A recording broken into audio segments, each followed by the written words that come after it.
नमस्कार दोस्तों, मैं अभिषेक शर्मा अपने इस YouTube चैनल पीपीसी लर्निंग में आप सभी का स्वागत करता हूं। आज का हमारा इस वीडियो का टॉपिक है आर्टिकल 15 अनुच्छेद 15। इस वीडियो में हम पढ़ेंगे। अब हम क्या पढ़ रहे हैं, हमारे भारत के संविधान का भाग 3 जिसमें हमें मूल अधिकार दिए गए हैं और मूल अधिकारों में हम पढ़ रहे हैं समानता का अधिकार। तो सबसे पहले तो आपको पता होना चाहिए मूल अधिकार कितने हैं जो हमें प्राप्त है, वो है 6। तो उनमें जो समानता का अधिकार है उसके अंतर्गत कौन कौन से अधिकार हैं तो वो हम पढ़ते हैं आर्टिकल 14, 15, 16, 17, 18। तो आज हम पढ़ रहे हैं आर्टिकल 15। चलिए शुरू करते हैं।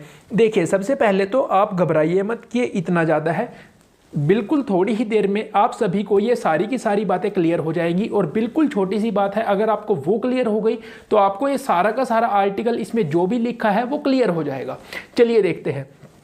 सबसे पहले, राज्य किसी नागरिक के साथ केवल, ध्यान दीजिए यहाँ पे शब्द क्या है, केवल धर्म, मूल, वंश, जाति, लिंग या फिर जन्म स्थान के आधार पर भेदभाव नहीं करेगा। तो ये जो यहाँ पे लिखा हुआ है धर्म, मूल, वंश, जाति, लिंग, जन्म स्थान, इनके आधार पे राज्य किसी भी भारत के नागरिक के साथ कोई भी भेदभाव नहीं करेगा। तो यहाँ पे जो केवल शब्द लिखा है, सिर्फ इन्हीं आधारों पे आपके साथ भेदभाव नहीं किया जा सकता। तो आपको ये सिर्फ छोटी सी बात याद रखनी है। फिर देखिए, कोई नागरिक केवल धर्म, मूल, वंश, जाति, लिंग, जन्म स्थान या इनमें से किसी के आधार पर, तो सबसे पहली बात, दुकानों, सार्वजनिक भोजनालयों, होटलों, सिनेमा घरों, ये सभी इसमें आ जाएंगे। पूर्णतः या भागतः राज्य निधि से पोषित या साधारण जनता के प्रयोग के लिए समर्पित कुओं, तालाबों, स्नान घाटों इत्यादि किसी शर्त के अधीन नहीं होगा। तो अब आप कहेंगे ये क्या हुआ, इसका क्या मतलब हुआ? बिल्कुल सिंपल सी बात है। सबसे पहला ये जो पॉइंट है ये राज्य के लिए है, तो ये बात तो आपको बिल्कुल क्लियर हो गई। राज्य में क्या जाता है, हमारे भारत देश की संसद। ये बातें हम पढ़ चुके हैं आर्टिकल 12 में। एक बार प्लीज उस वीडियो को भी जरूर देखिए। और ये जो नीचे वाला पॉइंट है, सेकंड पॉइंट, इसमें जो अधिकार है, इसके तहत जो सुरक्षा प्राप्त है किसी भी नागरिक को, वो राज्य और किसी निजी व्यक्ति दोनों के खिलाफ सुरक्षा प्राप्त है। मतलब यहाँ पे तो राज्य की बात है कि जो हमारे भारत देश है उसमें किसी भी व्यक्ति के साथ इनके आधार पर सरकार कोई भेदभाव नहीं करेगी। बिल्कुल सिंपल सी बात है। लेकिन ये जो सेकंड पॉइंट है, इसमें क्या है, इसमें निजी व्यक्ति, मतलब कोई निजी व्यक्ति भी किसी दूसरे व्यक्ति के खिलाफ इनके आधार पे भेदभाव नहीं कर सकता। अब जैसे कोई नागरिक है, अगर वो किसी भी धर्म का है, किसी भी जाति का है, उसका जन्म हमारे भारत देश में कहीं पर भी हुआ है, तो उसके आधार पर उसके साथ, यानी कि कोई व्यक्ति उसको ये नहीं कह सकता कि आप इस दुकान में नहीं जा सकते, आप किसी भोजनालय में नहीं जा सकते, आप होटल में नहीं जा सकते। मतलब जैसे आप फिल्म देखने गए तो वहाँ पे आपको ऐसा नहीं है कि आप इस जाति के हैं, इस धर्म के हैं, आपका जन्म स्थान इस स्थान पे हुआ है, आपका जन्म यहाँ पे हुआ है, तो इस आधार पे आपको यहाँ नहीं आने दिया जाएगा। तो अब आप कहेंगे अगर वो सरकारी चीज़ है तो चलो हम बात मान लेंगे कि हाँ सरकार का है तो सभी के लिए है, सभी के लिए ओपन है, कोई भी आ जा सकता है। जी यहाँ ये बात बिल्कुल सही है। लेकिन यहाँ पे आपको एक और बात याद रखनी है कि कोई निजी व्यक्ति भी, मान लीजिए अब किसी निजी व्यक्ति ने अपना रेस्टोरेंट खोला है, तो रेस्टोरेंट है तो वो उसमें रेस्टोरेंट जो है वो सभी के लिए है। उसमें जो रेस्टोरेंट का मालिक है वो उसका निजी व्यक्ति हो गया, मान लीजिए आप एग्जाम्पल के तौर पर समझिए। तो जो रेस्टोरेंट का मालिक है वो भी किसी व्यक्ति के साथ वहाँ पे इन सब के आधार पे भेदभाव नहीं कर सकता।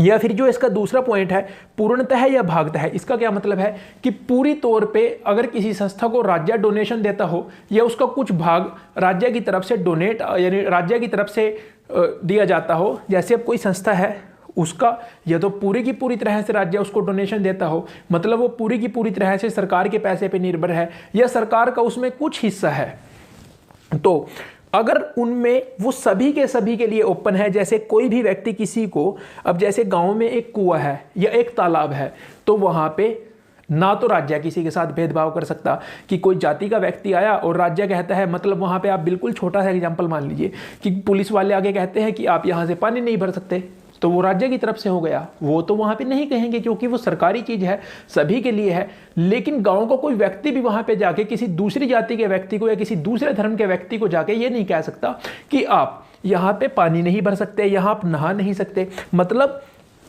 इनके आधार पे, जाति, लिंग, जन्मस्थान, धर्म, मूल वंश, इनके आधार पे किसी भी तरह से आपके साथ भेदभाव नहीं किया जा सकता, ना तो राज्य के द्वारा, मतलब सिंपल भाषा में ना तो सरकार के द्वारा और ना ही किसी निजी व्यक्ति के द्वारा।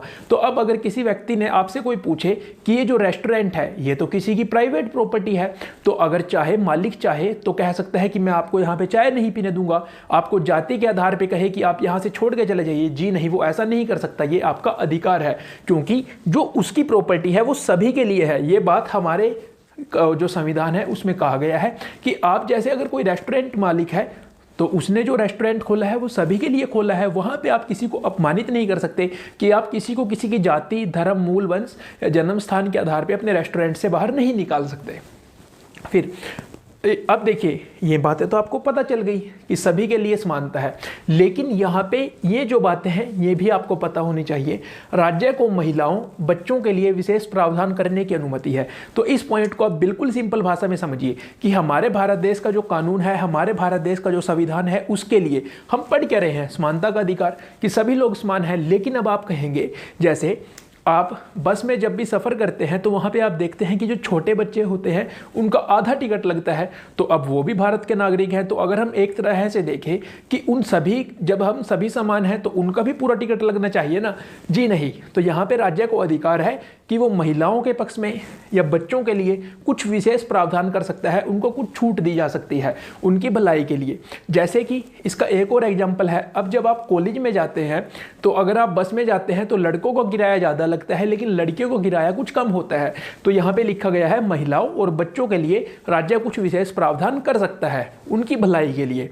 फिर राज्य को किसी भी सामाजिक और शैक्षिक रूप से पिछड़े नागरिकों के वर्ग या अनुसूचित जाति जनजाति के लिए कोई विशेष प्रावधान की अनुमति है। तो राज्य सामाजिक और शैक्षिक रूप से पिछड़े नागरिकों के लिए, जैसे अनुसूचित जाति हो गई, जनजाति हो गई, उनके लिए कुछ विशेष प्रावधान कर सकता है। अब आप कहेंगे कैसे, तो आप बिल्कुल सिंपल भाषा में समझिए कि जो लोकसभा का इलेक्शन होता है उसमें कुछ सीटें अनुसूचित जाति या फिर जनजाति के लिए आरक्षित होती हैं। तो ये एग्जाम्पल के माध्यम से आप इस पॉइंट को समझ सकते हैं कि सामाजिक और शैक्षिक रूप से पिछड़े नागरिकों के वर्ग या अनुसूचित जाति जनजाति के लिए कोई विशेष प्रावधान की अनुमति राज्य कर सकता है।